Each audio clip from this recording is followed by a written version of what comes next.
Passer Noël dans une base lunaire pourrait bouleverser la vie de ceux qui vivront cette expérience.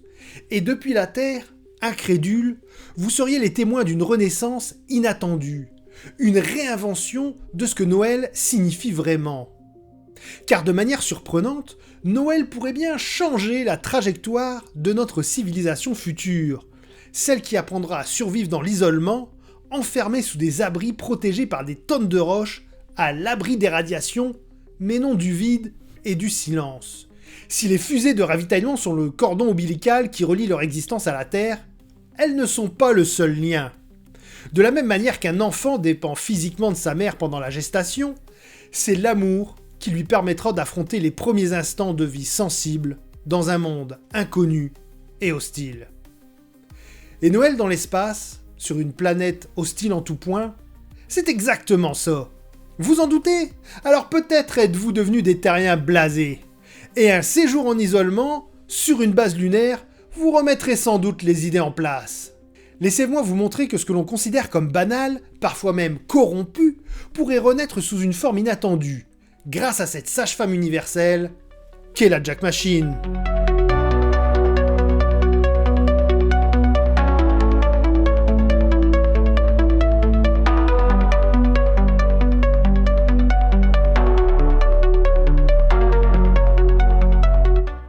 Le silence. Un silence profond, presque écrasant, celui de la lune. Aucun bruit de vent, aucun oiseau, seulement le vide et une lumière blanche, et crue. Sur la surface poussiéreuse et grise de cet astre mort, un dôme isolé s'élève comme une fragile bulle de vie. Mais ce que vous voyez n'est que la pointe d'un iceberg, une base souterraine, ultime refuge contre les radiations, mais peut-être aussi contre le non-sens. À l'intérieur, une poignée d'êtres humains. Leur regard oscille entre la Terre, suspendue comme une boule de Noël dans le ciel noir, et leurs camarades, compagnons d'exil. Ici, Noël n'est pas une fête comme sur Terre. Ici, Noël, c'est une nécessité. Sur Terre, Noël, c'est une fête de l'abondance. Peut-être un peu trop. Sur la Lune, c'est une fête de la survie. C'est une manière de se souvenir de ce qu'ils sont venus chercher ici. Une chance de recommencer, de renaître, de construire quelque chose de plus grand. Car sur la Lune, chaque jour est une lutte contre l'isolement, contre l'épuisement, contre ce vide immense qui menace de tout avaler. Et pourtant, c'est justement dans ce vide que Noël trouve un écho encore plus puissant. Car Noël, c'est la naissance d'un esprit qui illumine les ténèbres. C'est la célébration oubliée de l'incarnation du sens. Pour ces colons lunaires, c'est un rappel. Un rappel que même loin de tout, même entouré de silence, l'humanité peut trouver un sens. Sous le dôme de verre, seul globe oculaire vers l'extérieur, les colons se rassemblent. Pas pour échanger des cadeaux, mais pour échanger des regards, des sourires, des histoires. Ils savent qu'ils ne peuvent compter que les uns sur les autres. Et c'est là que Noël prend tout son sens. Dans cette fragile mais essentielle communion qui transforme une poignée d'humains isolés en une véritable famille. Dans le dôme principal, une messe commence. Pas de chorale, pas de grandes orgues, mais des voix murmurant des prières, des souvenirs. Ici, les tourtières ne remplissent plus la panse, mais les mémoires. Les lumières ne sont plus accrochées aux murs des maisons, mais brillent dans les yeux des gens. La chaleur ne vient plus d'un feu de cheminée, mais subsiste discrètement dans le cœur de ces humains isolés. Au-dessus d'eux, la terre brille, fragile et magnifique. Elle leur rappelle pourquoi ils sont là, pourquoi ils ont tout quitté pour venir dans ce désert glacé. Les cadeaux échangés sont immatériels. C'est une épouse qui enregistre le son de sa respiration pour que son mari, resté sur Terre, s'endorme en se sentant moins seul.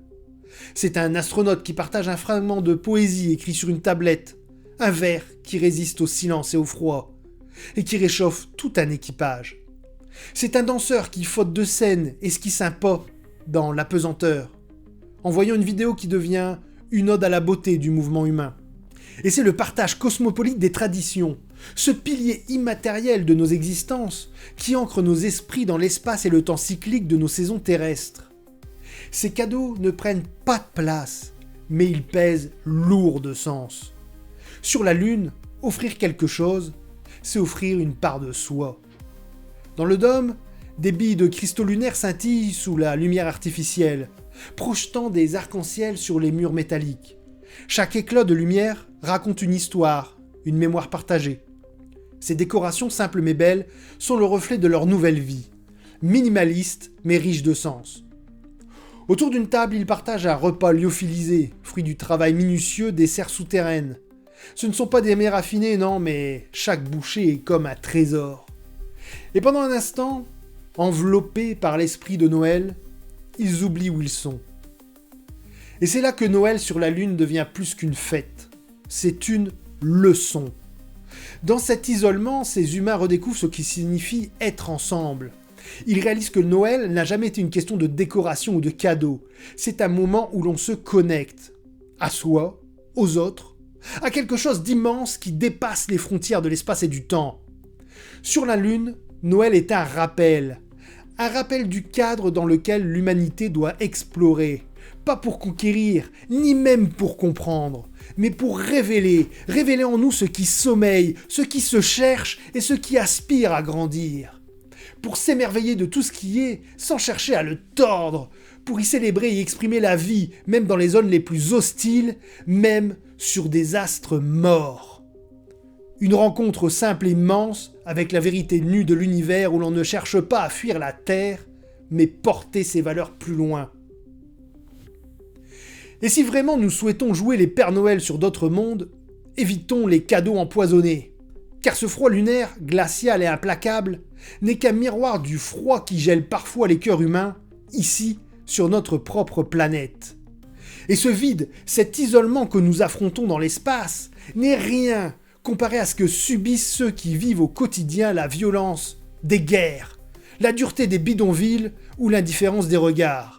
Tandis qu'une partie de l'humanité apprend à survivre dans la froideur de l'espace, une autre partie a déjà appris, à ses dépens, à survivre dans la froideur de nos cœurs. Les souffrants d'aujourd'hui sont les véritables pionniers. Ce sont eux qui explorent chaque jour les terres arides de nos valeurs, traversant l'indifférence et l'injustice sans qu'on leur accorde l'hommage qu'ils méritent. Mais ce sont eux aussi qui, dans leur épreuve silencieuse, révéleront les femmes et les hommes de cœur, les justes, les intégrales, les bâtisseurs de sens, ceux qui demain façonneront les civilisations du XXIe siècle. Ils sont les éclaireurs d'un monde meilleur, les porteurs d'une vérité que nous avons trop souvent oubliée. Nos derniers ont toujours été, en réalité, nos premiers. Et c'est peut-être ça la vraie leçon de Noël. Où que nous soyons, que ce soit sous un ciel étoilé ou dans un dôme lunaire, ce qui nous unit n'est pas l'abondance matérielle, mais la promesse de ne jamais oublier d'où nous venons, de reconnaître la valeur de ceux qui, dans l'ombre, éclairent notre chemin. Dans le silence de la lune, cette promesse prend vie. Sous un dôme de verre où les étoiles semblent toucher la terre, des voix s'élèvent, des prières, des chants ou simplement des mots chuchotés. C'est une messe unique, un moment suspendu où l'humanité célèbre son lien profond malgré les kilomètres, malgré l'isolement. Il rappelle que même au milieu du vide, l'esprit de Noël peut briller. Parce que Noël est plus qu'un temps, c'est un choix. Le choix de croire, de rêver et d'aimer. Et alors que la messe s'achève, que les lumières s'éteignent, un silence profond enveloppe la base.